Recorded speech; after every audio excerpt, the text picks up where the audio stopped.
Hey, well, good evening, everybody. It's Brad. And I'm Christa. With Big Family Homestead. And I hope you are ready for some good news.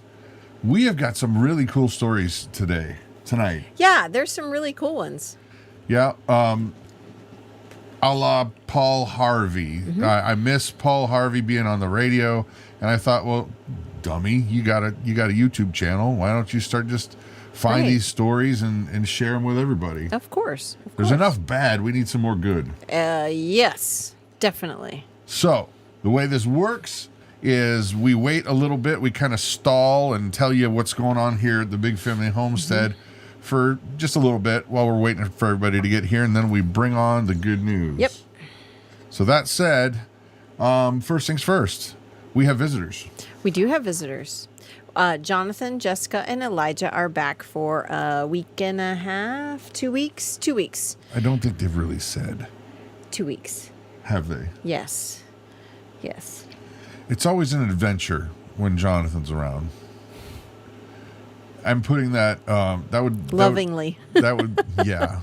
An adventure would be the best word I could think to, He's such a busy kid. He just has to be doing something all the time. And we're getting old. And it's really hard to do that. I can't keep up with Jonathan anymore. Yeah. How many of you guys have grandkids out there? Anybody? Yeah. Anybody? Who's got grandkids? Say, well, you know what? If you have grandkids, put the number of grandkids in. I'm just curious. Yeah. Who's got the most? Hey, there's Heather. Hey, Heather. And Delaney B. Yeah. And Jess. Yeah. Oh, man. Phoebe. Gang's all here. Yeah, Phoebe. I got that joke. Oh, I come from France. I come from France, yes. And Daisy Wings. You guys live real close to us. Very close, yes. Yeah. So, okay. Other stuff that's going on. We finished. We had 2 sheds. One was for sheep, and then another one was for the horse whiskey. And we were just looking at it thinking, why didn't we just put a roof over the top of this and we can use it for storage? Right. Which we did. Right.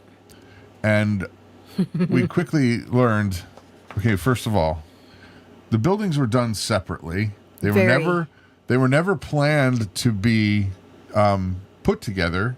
They were never even planned to be the same. No. And they're not really square. No. So it kind of looks like they're square to themselves. Yeah. But not to each other in any way, because they were, 12 feet apart. Yeah. So, yeah, they're...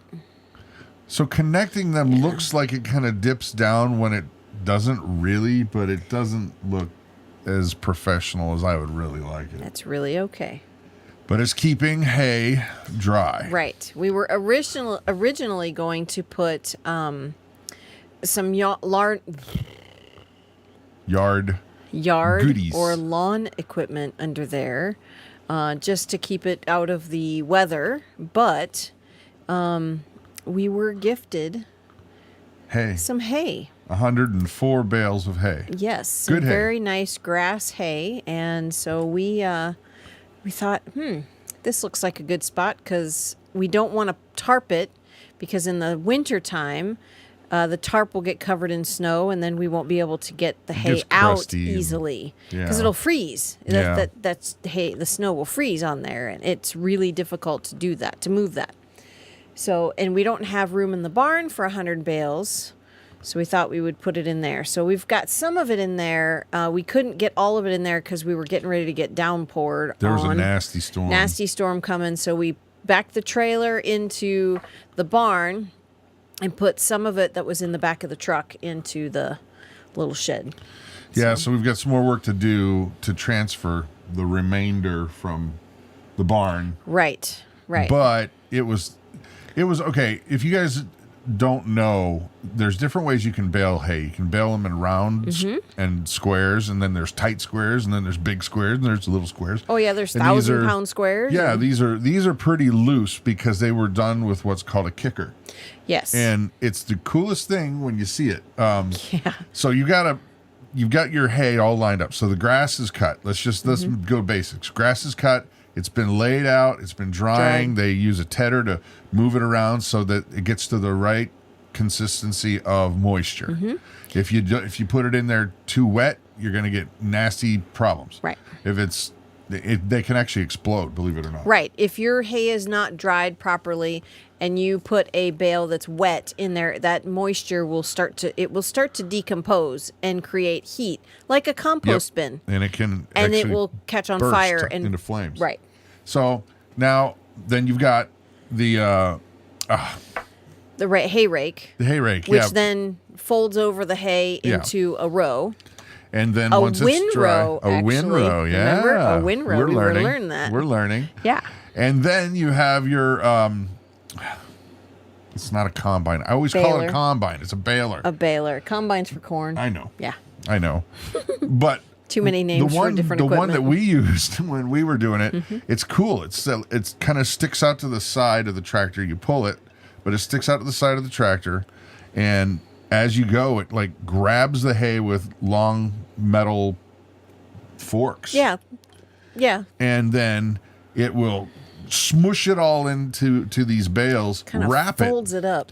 all on one machine. It's actually quite genius.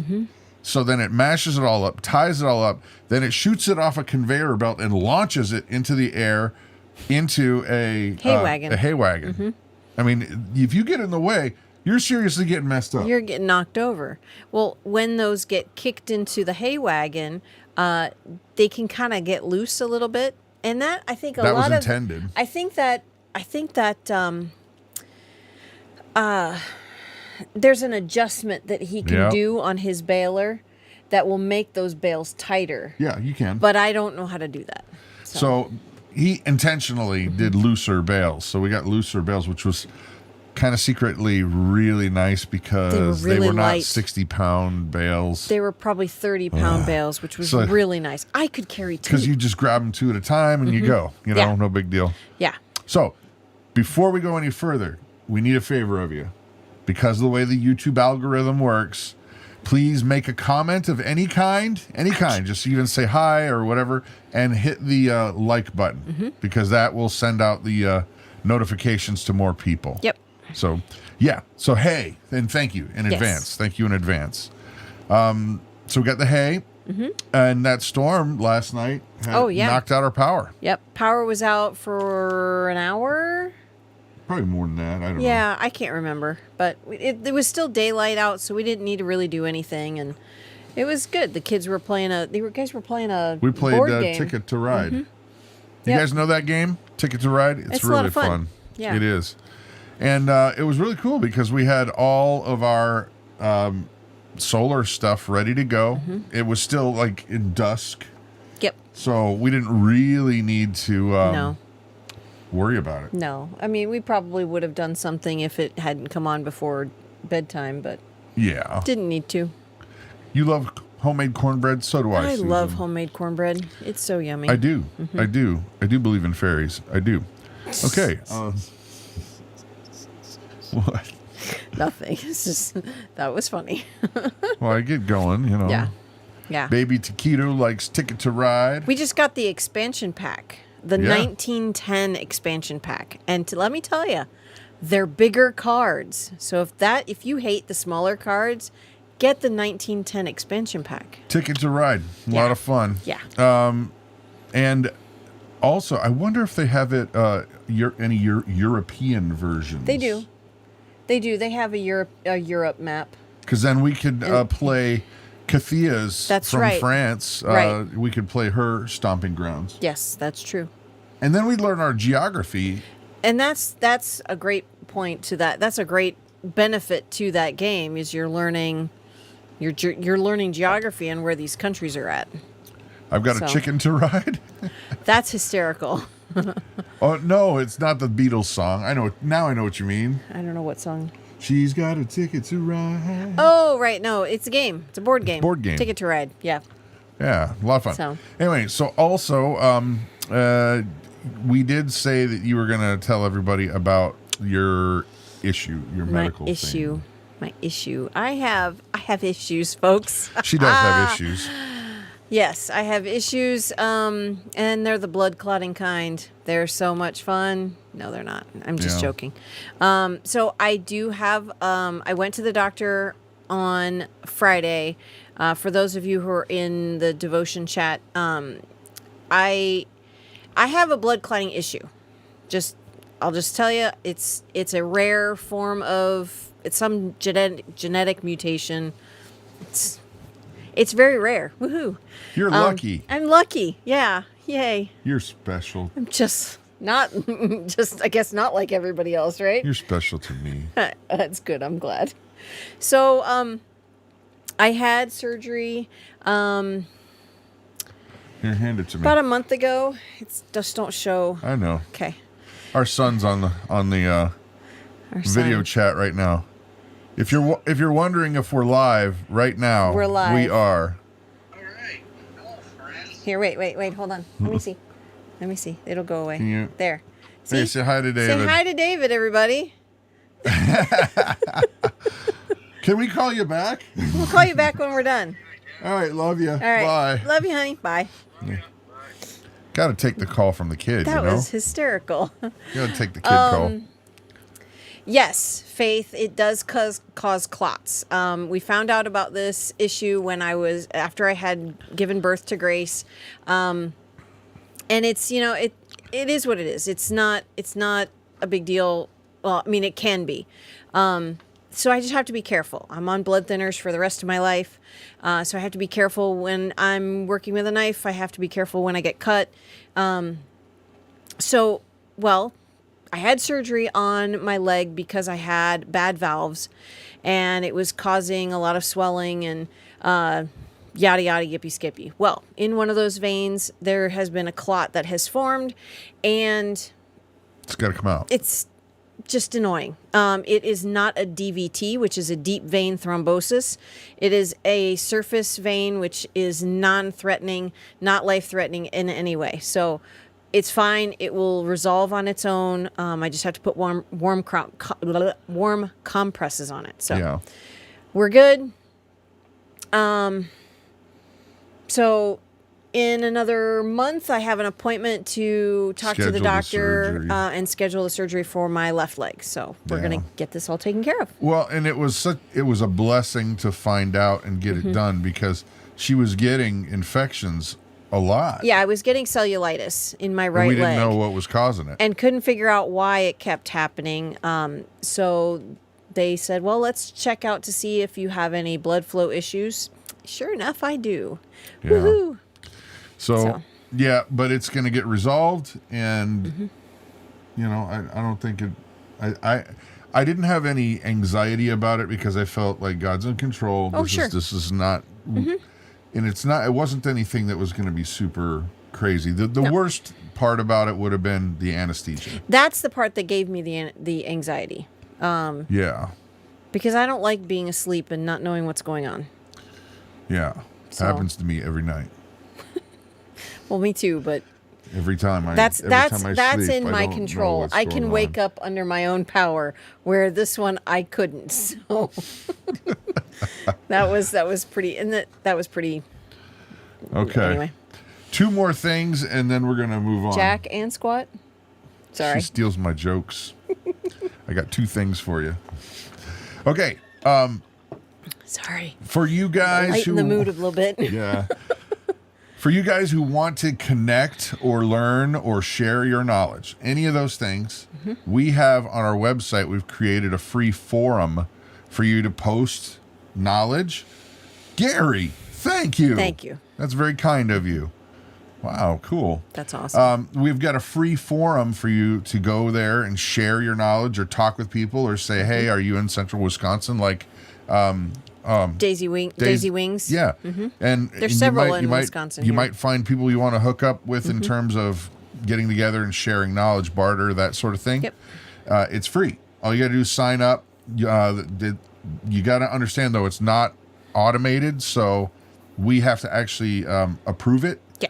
So it may happen a day later. Just depends on when we check it, if that makes sense. So go on there because I added 11 more topics. Oh, nice. There's chickens are on there. There's preparedness is on there. And I thought one else too. I'm going to add another one. And if I don't do it right away, remind me. Because I thought, why are we not having a forum for people that want prayer? Oh, sure. That's a great idea. Or want to share a prayer, or that you want to pray for somebody else. Right. That's a great idea. Yeah, I'm going to definitely put that up there. Just help me remember if I don't do it right away. Yep. So Awesome. okay. One other really cool thing, our dog Grace, she turned 19. Yes. And she has a renewed excitement for life right now. Oh, my goodness. Because there's a ministry that's nearby that she's become a volunteer. Yes. Yep, she is volunteering in their craft department couple of times a week, and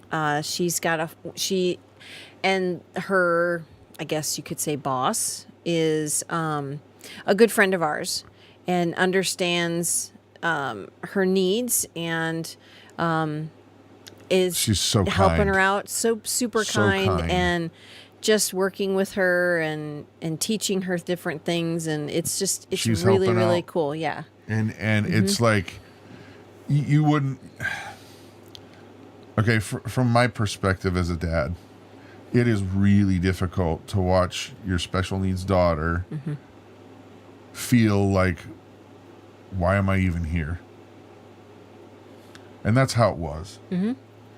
She didn't feel like she had a reason to just, what do I do? Right. All I do is puzzles and I feed animals and that's Legos and so she has really, really just lit up with excitement for life, gratefulness to God. Yes.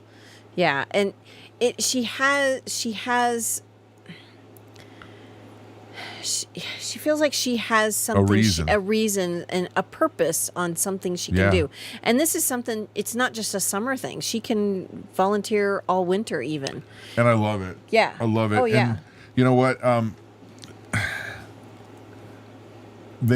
Because of the nature of this ministry, they won't be able to pay her, but that is completely really fine. okay. And she does not care. Not one bit. She does not care a lick. Nope. And so it's just been really, really a blessing. And I know a lot of you guys have been with us for a long time, so you can remember, even back in Ohio, how things were. Yeah. So she's grown up so much in the last 5 years. It's okay. So today is actually kind of a special day. So when I say the last 5 years, 5 years ago today, we left Ohio. Yeah. And tomorrow will be 5 years that we've been in Wisconsin. And like I said, she has grown up. All of the kids have grown up in just a short time. And we have learned so much in that short time. Yeah. I'm amazed to be able to go back and look, and every once in a while an older video will pop up, and it just it's so amazing. So I for know, those Phoebe, of you, 19. I know. How did that happen? I know. Yeah. So for those of you who have been praying for her, we are very grateful. You have no idea. Yeah. There's no way I can even verbalize it. Right. So thank you. Yeah. Now, before I forget, somebody in the chat, I can't remember your name, I apologize, was asking, how do you get onto the forum? I didn't say.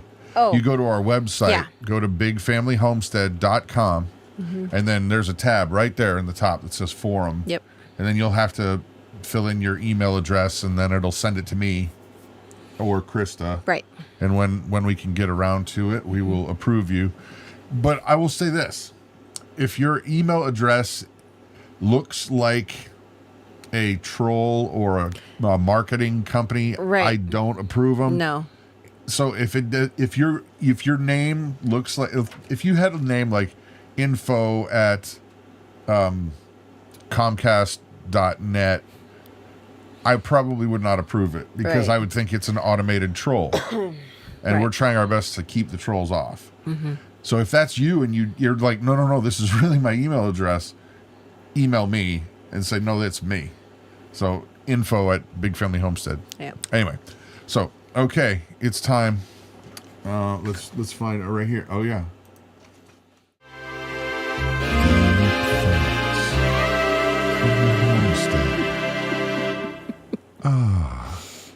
All right, Oh, ladies and boy. gentlemen, this is the time of the evening where you share in text what you have learned this week. Robert Steele, what did you learn? Tell me. Tell me, Lisa. Rhoda? Rhonda, Roxanne, Yeah. Jen, You guys Debbie, type. Lisa, Judy. What'd you learn this Kathia, week? what did you learn this week? Krista, what did you learn this week? Well, I actually I learned that I don't like this new cheese culture I have because I can't make my normal soft cheese that I like to make. Yeah. So I've had to find a new cheese to make. So I actually was learning how to make feta cheese from cow's milk because traditionally feta is made from sheep milk, but we don't have sheep in milk. So I made feta with this new culture that I have, and I have to order the better one. Anyway, so I've learned how to make it. Whether it's good or not is a completely different thing because it's in a brine right now. You can eat it fresh, but you're supposed to let it age for a few days in the refrigerator in a salt water brine. So we'll see. So, yeah, it's technically not feta, It's but not because you're supposed to use traditional. sheep milk, It's not traditional feta. but it tastes great. Well, we don't know yet. You said so. I didn't taste it. I didn't say it tasted great. Nope.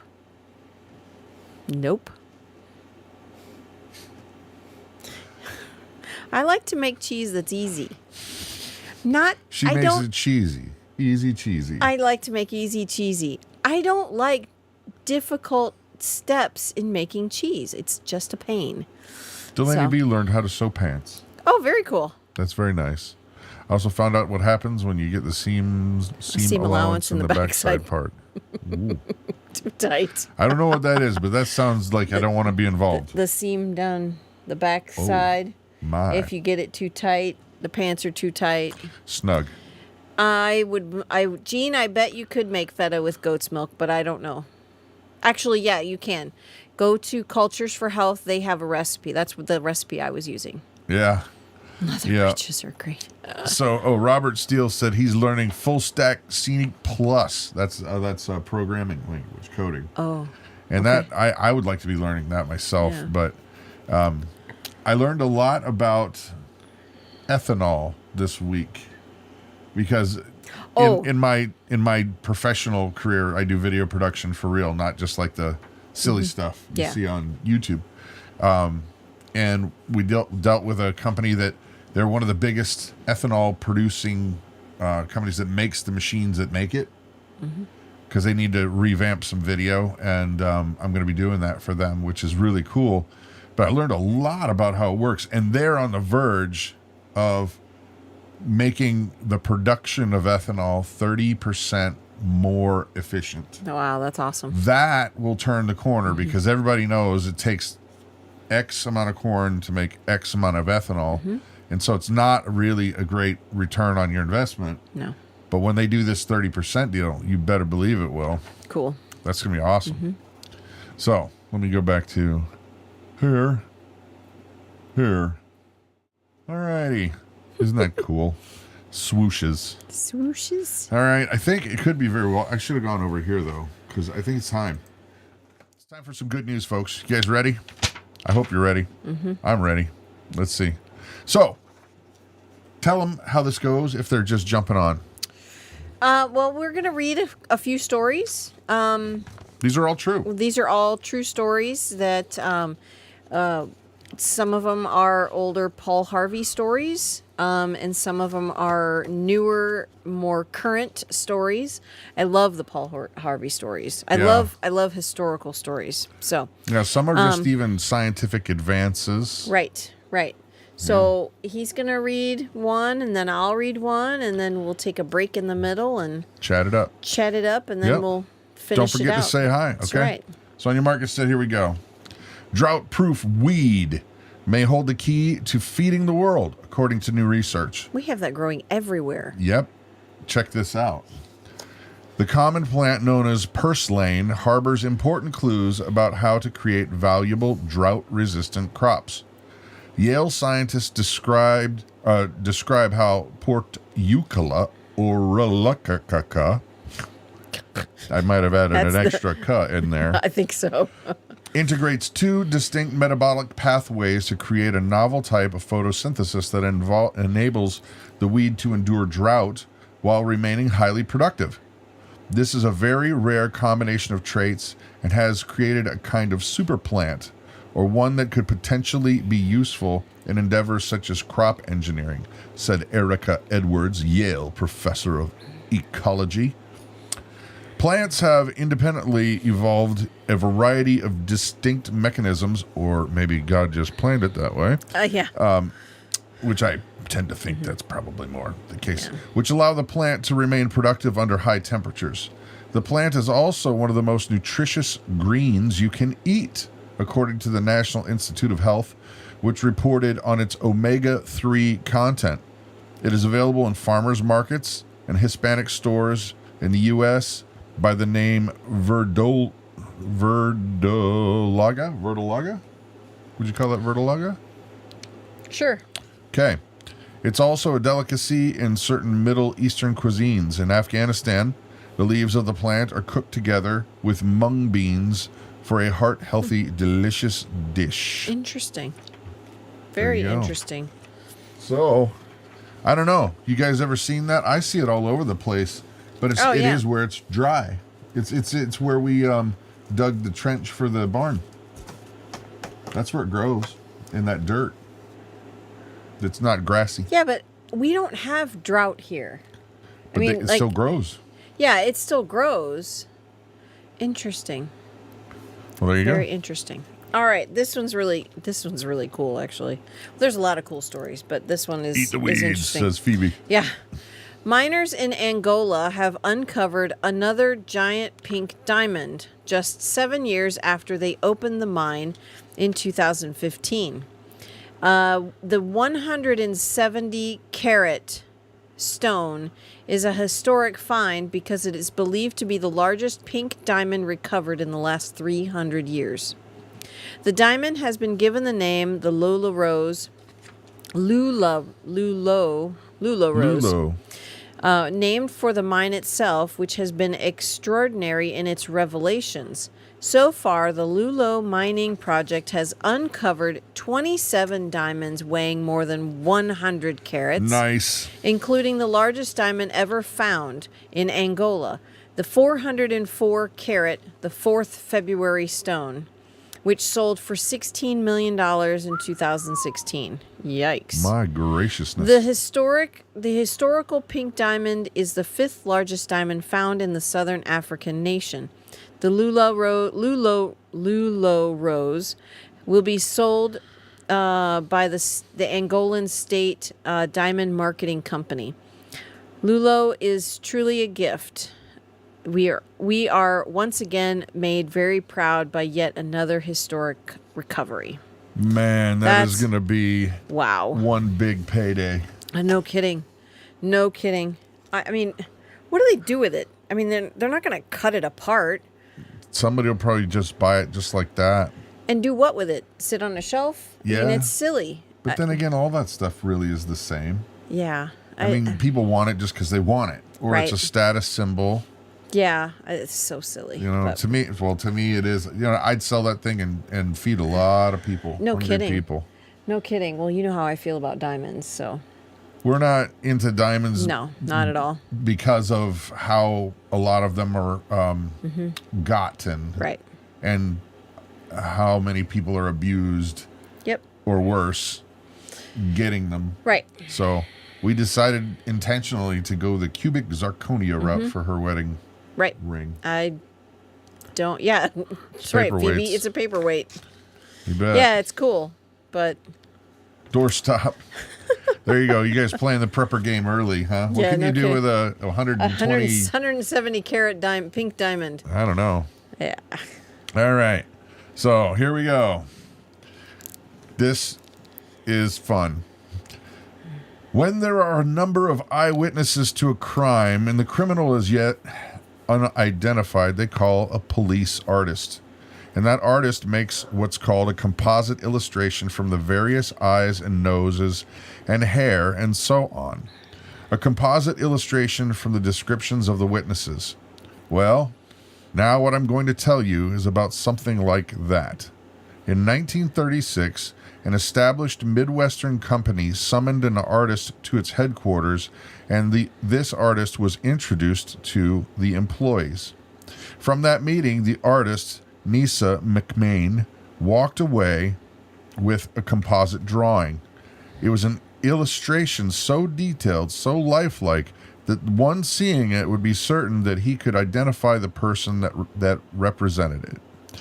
And I have that illustration right here before me now, and I'll show you in a minute, but not just yet. And the face is that of a middle-aged woman. Her hair is done in a style of the day. She has large, soft eyes and full lips. She's wearing a frill at her collar. A criminal? No, not a criminal. In fact, this person was the artist's rendering, was not a real woman at all, but was a composite. A composite of the facial features borrowed from all of the women who worked for the company. Huh. The result picture was to become a corporate logo of sorts. But when the logo was unveiled in 1936, customers believed that she was real, and they identified with her, and her subsequent success story is what unfolds next. 15 years before that composite illustration was presented to the public, the woman that it represented had a name and even had a signature. Her autograph was derived much as her likeness was for the company's female employees, all of whom were invited to submit a signature, and the one chosen in 1921 remains unchanged to this day. In 1924, the autograph acquired a voice, many voices actually, over 13 regional radio stations. But the real drama unfolded a dozen years later with the unveiling of the illustration of this soon-to-be famous face. That face was to be artistically represented in several times subsequent, once in 1955, again in 1965, again in 1968, and again in 1972, and in 1980 and 1986, the company's symbol was updated. This time, it was updated by renowned New York artist Harriet Pertchick. The changes over the years have not really been significant, except for the area of fashion. The portrait's eyes and lips, for example, have remained remarkably the same, but the clothing and the hairstyles have understandably undergone a profound and yet appropriate metamorphosis. And yet there's something about the 1955 revamping you ought to know. 6 artists were asked to paint a new lady logo, and the 6 completed paintings were shown to 1,600 women nationwide. And those women voted for their favorite picture, and the winner was an illustration by someone named Hilda Taylor. I know you've never heard of her, but it's interesting to me to know that among the rejected portraits was one by a name you do know, a fellow named Norman Rockwell. Funny. My goodness, all of the artists you'd think he would be able to capture the essence of an American womanhood out of all of the American non-existent women who has come to symbolize homemaking, and particularly baking, VIP, unchallenged, who is never there and does not exist. Betty Crocker. I kind of looked ahead, but yeah. Betty Crocker. That's great. So that's really great. The artist went around and said, I like your eyes. We'll use your eyes. Right. They just took different pieces of the different women in that in that company. Stuck them all That's together. Great. That's yeah, great. Norman Rockwell is great, but it looks like something Norman Rockwell would paint, but Yeah. his are a little more whimsical. Yes. Yeah. Oh, that Yeah. one with the kid eating like a mountain of corn. You seen that one? I don't remember that one, but Yeah. that's funny.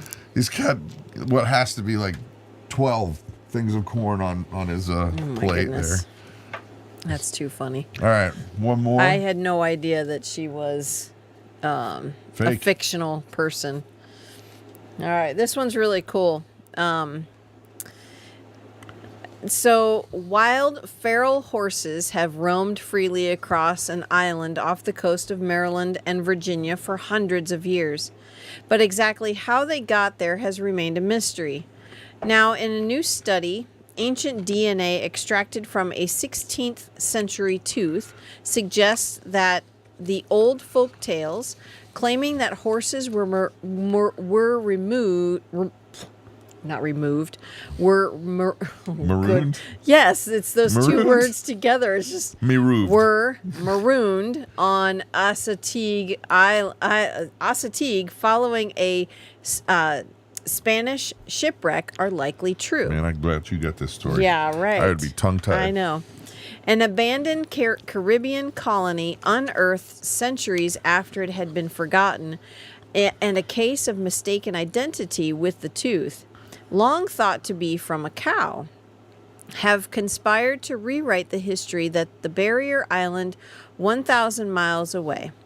Those seemingly unrelated threads were woven together by Nicholas Del Sol, a postdoctoral researcher at the Florida Museum of Natural History, set out to analyze ancient DNA recovered from cow bones found in an archaeological site.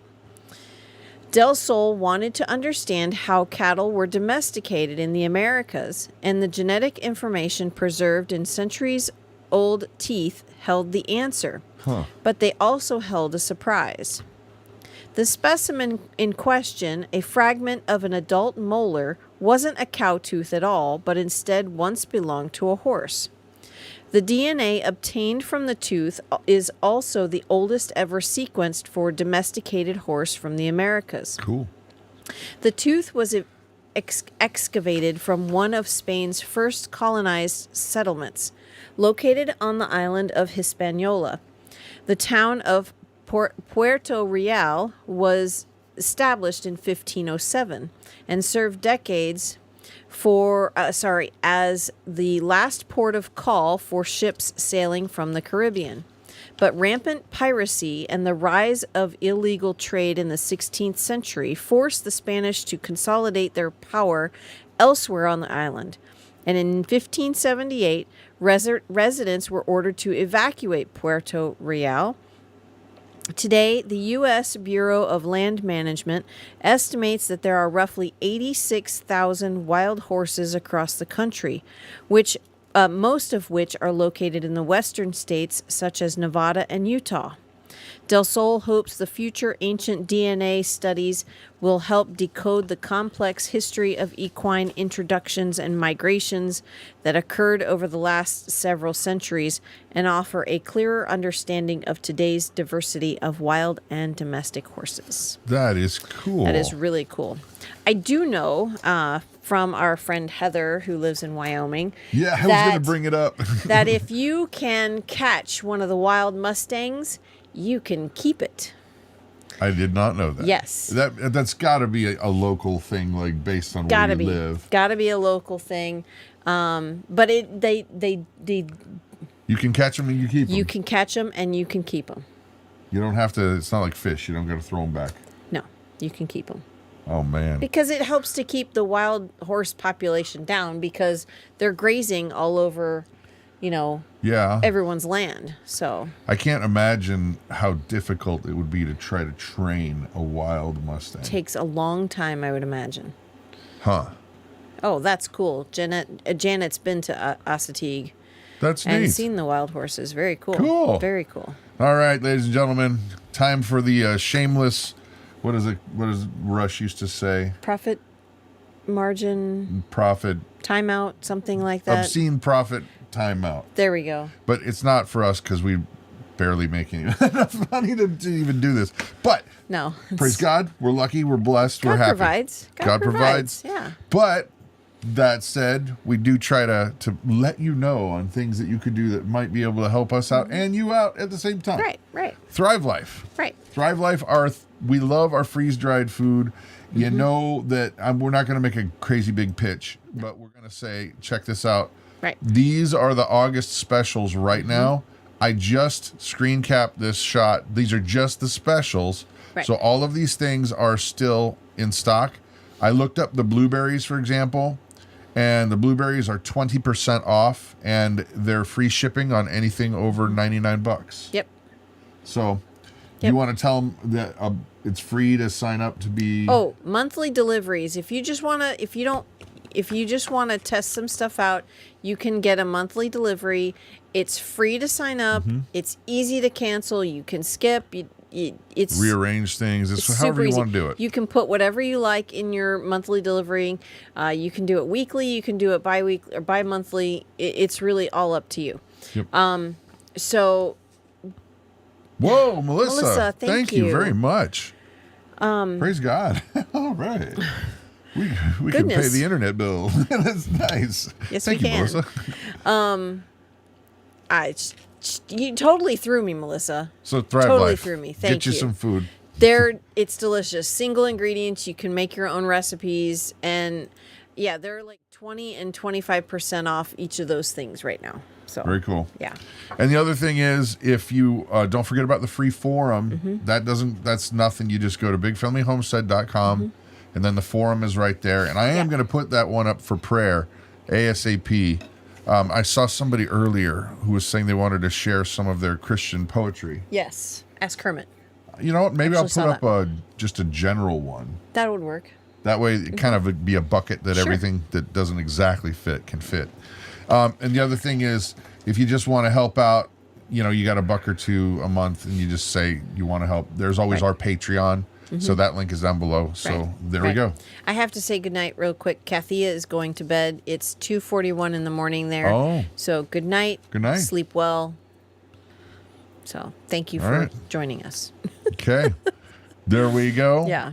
And here we go. We'll bring on some more good news. Yeah. This is cool. Southwest Airlines has announced its first ever mother-daughter pilot duo.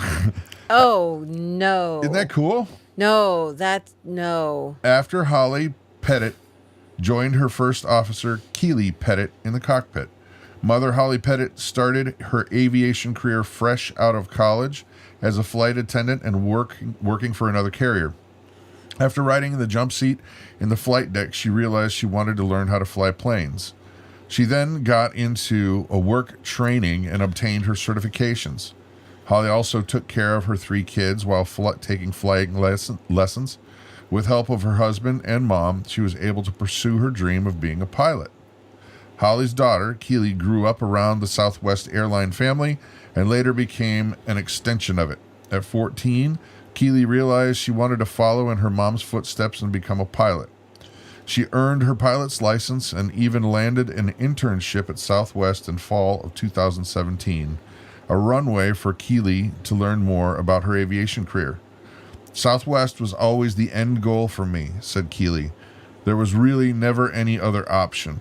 After working hard as a second generation, she and her mother became Southwest's first mother-daughter duo. I'm sorry. That's probably not a good idea. Well, why? Think about how mothers and daughters... Squabble? Yes. That's not a good I don't idea. know. I think that they would... Okay. Pilots are a type of people who can very easily... They're very stern. Not stern. That's not the word I'm thinking. Serious. They're very serious people. Oh. They don't take chances about things. I think that they would be I'm guessing, because obviously I don't know them. Yeah. But I would think that they would have a professional relationship there. And then if they wanted to get at each other, they would do it out of the cockpit. If they were having a Stick it on autopilot and go in the back, right? I don't think so. No. Yeah, that's that's I think odd. it's cool. Okay. I do. Okay. Stoic. That's funny. Stoic. I'm going to answer a question real quick. Ruth J is asking if Grace's birthday is today. It is not today. It was last Saturday. Yeah. So we celebrated her birthday. You know, she gets a birthday week. No, not really. She disciplined is the word. That's a very good. That's a good. That's I still think serious. Yeah. And intentional. Yeah. Yeah. Yeah. Yeah. Because you can't, compartmentalize. Good Yeah. addition there to their DK. Yeah, because you cannot be flying 300 plus people around No, of course and not. not be goofing around. And for how long? I mean, how long are there? Do they just do one flight a day, or is it many flights? I don't they know. usually have routes, and they'll like make rounds and they come back. Yeah. Unless it's Crazy. I don't know. Okay. I think it's cool. Yes. All right. This is again another Another really good cool story. story. Historical story. General Buckner squinted up into the night sky. Not a star, not a sound, only the deathly hush of the impenetrable gloom that was hanging over the earth like a shroud. Elmendorf, Air Base, Alaska, September 1942. How long overdue? The general asked his aide. Almost an hour now.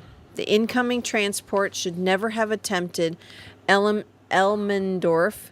Not tonight. Not under these conditions. Without knowing firsthand, the scenario was nonetheless clear. Between the Lockheed Lodestar and the base stood a treacherous mountain range and grim alternatives. Climb to 14,000 feet and ice up, or don't climb and crash. And thus, fearing tragedy, General Buckner squinted up into the night sky, and then he gave the order. Wartime or no, turn on the anti-aircraft searchlights. The incoming C-60 was still aloft. She would need every break in the book to make it down in one piece. There was trouble, all right, that night. After a shaky takeoff, the Lodestar had managed to climb free of the mountain peaks, but at 14,000 feet over Cordova, with the plane struggling under accumulated ice, the engine went out. Co-pilot Bob Gates barked into his microphone, "Mayday, Mayday," but the radio was gone too. And the C-60 is losing altitude now. Beneath him, the mountains, with no ground to communication, and zero visibility, dead reckoning. Dead reckoning was the only road home. But as more ice crusted the wings, the road was dropping out from under them. Les came forward, passenger Les, from the rear of the plane. He clapped a trembling hand on Bob Gates's shoulder, and he said, "The guys are praying on their knees back there." And Gates replied, "Tell them not to stop." Well, somehow, after an eternal hour and a half on an agonizing course through the winter sky, a course that nobody could see, the ice-laden plane descended through the blanket of clouds, and Bob Gates saw the searchlights of Elmendorf. Co-pilot Bob Gates has no explanation beyond the divine intervention, how they missed the mountains at perilously low altitudes, how they landed safely that night. But on that journey through nowhere, a lifelong fast friendship was born for Bob Gates and his VIP passenger Les. Would travel together overseas innumerable times thereafter, and they would visit otherwise by phone, as though the sweaty white heat of their cold black adventure had forged between them in an inseparable bond. For you see, Bob Gates's friend, Les, was Leslie Town's Hope. Bob Hope? Bob Hope. From tours and entertains for the USO, even still, but now you know that his very first tour was nearly his last. Wow. Yeah. Yeah. Wow. I didn't know that his name was not Bob Hope. Well, a lot of people in the industry Yeah. have changed. You have a stage name. Yeah, of course you have a stage name. Stage name. Yeah, but he kept his last name. His last name was Hope. He just changed his first name. But that's a great entertainer's name. Yeah. Oh yeah, sure. I mean, Easy Leslie to Hope, remember. yeah. Leslie Hope, less Hope. That doesn't work. Less Hope. Less Hope. You had less hope.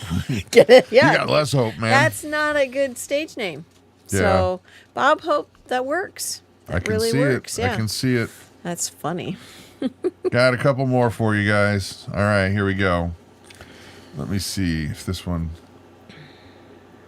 Okay. Yeah, I can just put this on here. It was a fortnight after Christmas, and all through the house, not a creature was stirring. Not Kenneth Burgess, nor his wife, Sandy, nor their son, Kenneth Jr. The Burgess home is in Guilford County, North Carolina. It is the ranch house at 200 Alfred Road. In the blackness of 4 a.m. this January past, not a creature was stirring.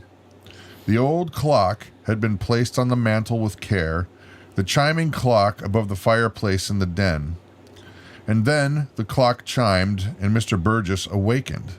He laid there in a moment in a halfway place between now and nowhere, and then suddenly, inexplicably startled, he sat up right in bed. Sorry.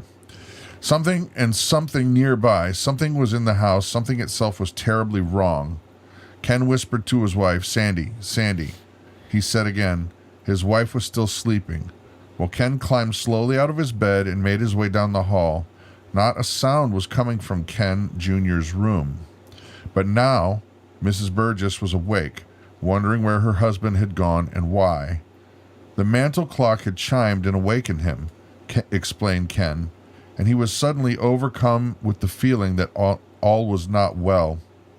As they say, to make a long story short, together the Burgesses investigated Ken's peculiar feeling. They walked down the hallway toward the den, and moments later, then they learned the rest of the story. For in the den, installed in the wall, was a wooden stove, and a fire which had been burning in that stove the evening previous had not quite gone out.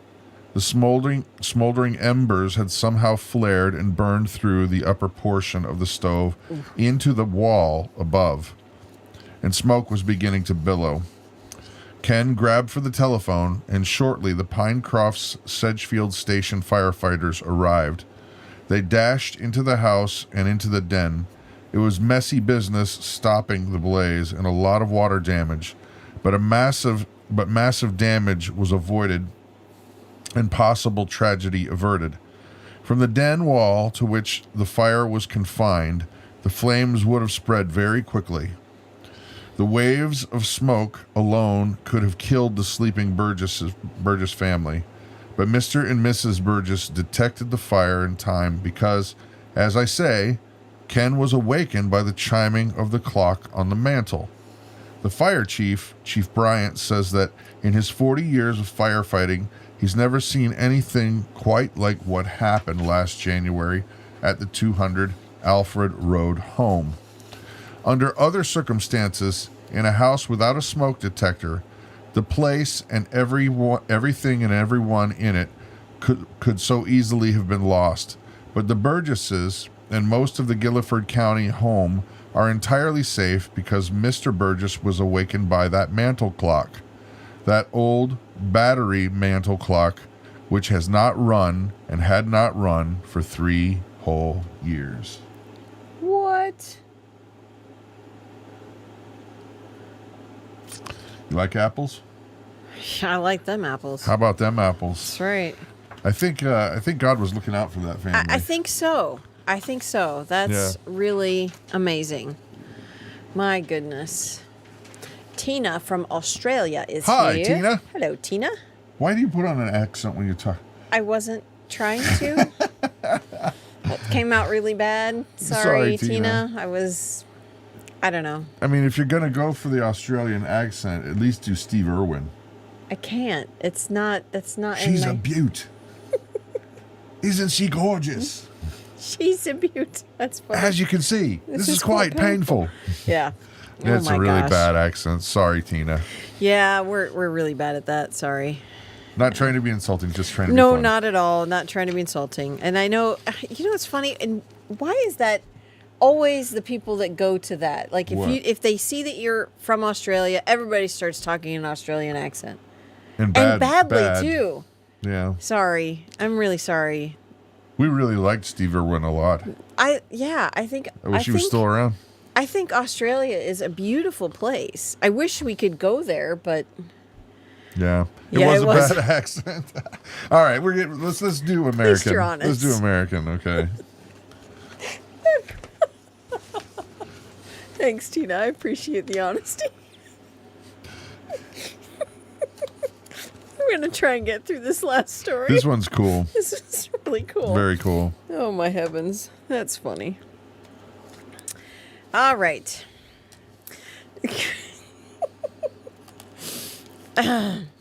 Roy Asbury never cared much for foreigners with funny accents. You're No, but it's a funny accent. I think you're going to need to take a moment. I got this. You got this? You It's just this. It's just, it kind of. Never mind. Got to restart it. Or, okay, Roy Asbury never cared much for foreigners with funny accents or people who looked different or sounded different in general. But then Roy was still a teenager. He lived in a rather isolated Tennessee community, never much of an opportunity to encounter folks who were different. Until one unseasonably chilly morning in early autumn, Roy was walking to school with a couple of friends. The three boys looked and sounded pretty much alike, as neighbors often do, except for the fact that Roy was wearing no shoes. That one difference, it turned out, was enough to attract the attention of a local shopkeeper. His name was Lou Beloff. He had probably the nicest store in town back then, but some folks made purchases there reluctantly because Mr. Beloff he was an immigrant Jew who barely spoke English. Nevertheless, he stopped young Roy Asbury right there in the street. He said, "Now come with me, lad." Roy's friends made some jokes, but Roy went with the man anyway into his store, where Mr. Beloff pulled from the shelf a brand new pair of shoes and some thick socks to match. "It's too cold," said the storekeeper, "for bare feet." Roy scholarly said, "Sell them to your own kind. I got no money for such things." But Mr. Beloff constantly shook his head, saying, "No money, you take. Well, that's how a Tennessee farm boy got a new pair of shoes for the cold months ahead, free of charge, except for the barely perceptible burden of his young conscience. The shadow of a doubt that loomed larger the more he thought about it.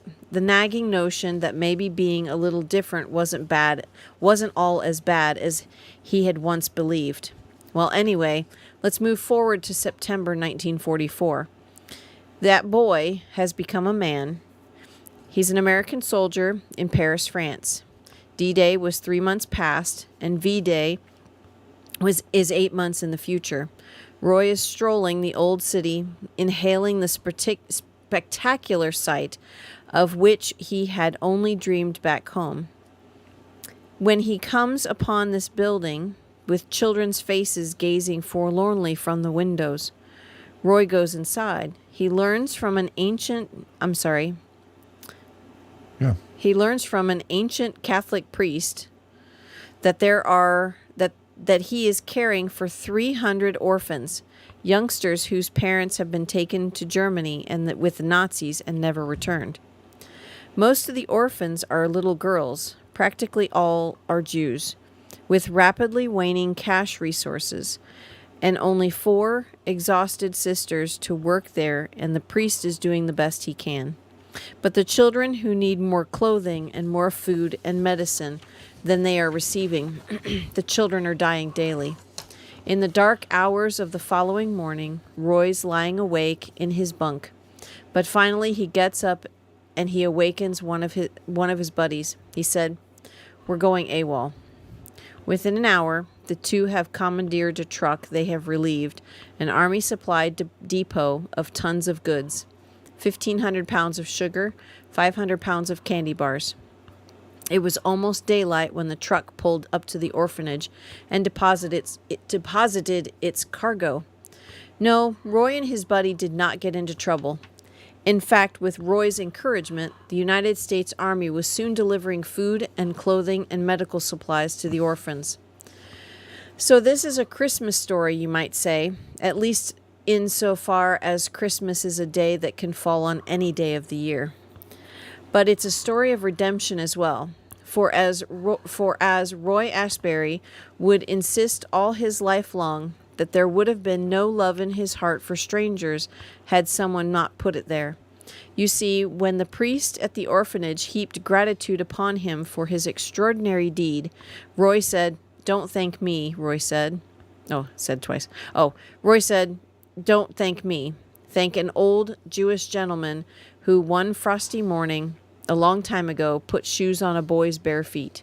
And so the priest gave thanks to a man he had never met, not quite fully understanding as you do now. Very cool. Yeah. Very, very Yeah. cool. Very cool. All righty. So, ladies and gentlemen, that is it. Yep. That is it. Hope you like these stories. If you do, leave a comment, leave a thumbs up, maybe consider subscribing. Yeah. We really do greatly appreciate it. Also, if you're looking to study the Bible, we do a Bible study. Rather, I do a Bible study. Mama's usually pretty busy in the morning. Yeah, I'm usually out in the barn Yeah. cleaning up stuff. And but 8:30 Central Time Zone, Monday through Friday. We keep it really light. There's no bickering about, denominational nonsense.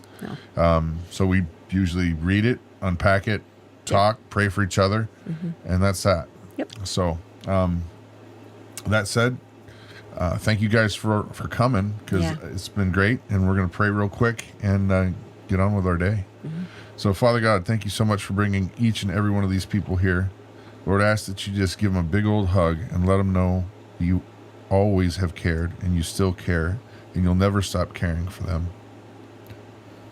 We love you, Jesus. Amen. Amen. Alrighty, guys. You guys have a blessed Where's the evening. right one? I can't find it. Go down more. My eyes. More. There it is. There it is. See you guys. Bye. Bye.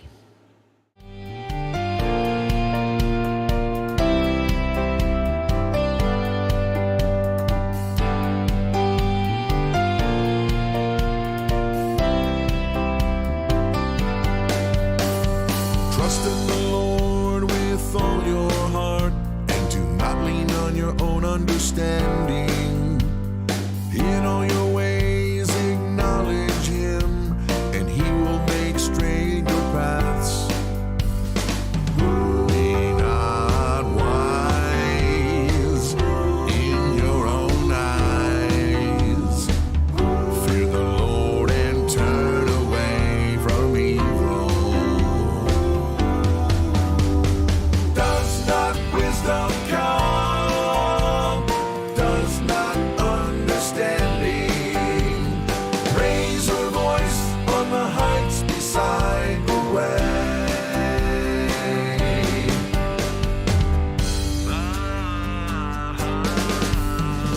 Blessed is the one who finds wisdom and the one who gets understanding. For the gain from her is better than the gain from silver, and her profit is better than gold. Be not wise in your own eyes. Fear the Lord and turn away from evil. Does not wisdom come? Does not understanding raise her voice on the heights beside